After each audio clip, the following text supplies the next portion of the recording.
Hi everyone, welcome back to అర్నస్ kitchen channel temple blog. Friends, Karthika 3వ సోమవారం సందర్భంగా వీరఘట్ట మండలం కుమ్మిడి ఇచ్చాపురంలో స్వయంభుగా శివలింగ రూపంలో వెలిసిన శివాలయం వద్ద యాత్ర ఘనంగా నిర్వహించారు. ఈ మేరకు అక్కడ ఉన్న నిర్వాహకుల బృందం అందరూ చక్కగా ఏర్పాట్లు పూర్తి చేశారు.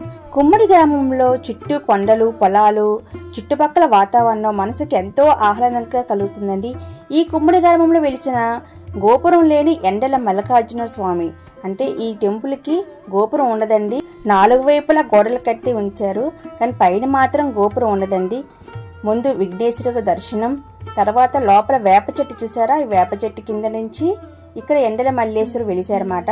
పైన గోపురం లేకుండా 4 వైపులా చుట్టూ గోడలతో కట్టి లోపల మన స్వయంభుగా వెలిసిన ఎండల మల్లేశ్వర స్వామి దర్శనం చేసుకోండి.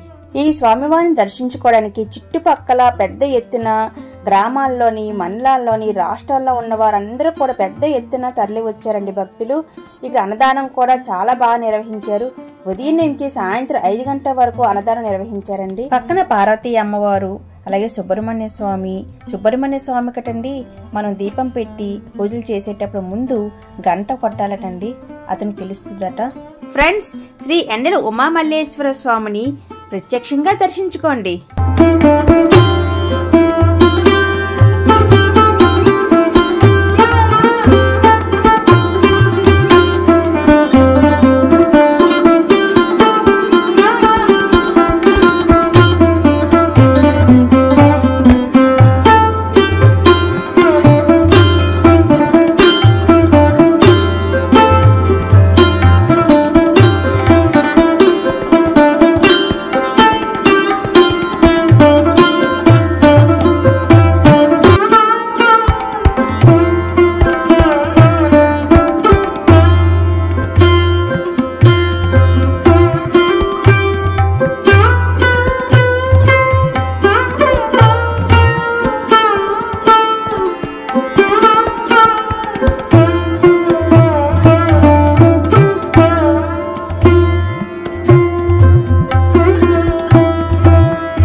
ఫ్రెండ్స్, కుమ్మిడి గ్రామంలో వెలిసిన శ్రీ ఎండల ఉమామల్లేశ్వర స్వామిని దర్శించుకున్నారా? వీడియో నచ్చిందనుకుంటున్నాను. నచ్చితే లైక్ చేయండి, సబ్స్క్రైబ్ చేయండి, ఎవరికైనా షేర్ చేయండి. మరిన్ని కొత్త వీడియోలతో కలుద్దామా? ఓం నమః శివాయ.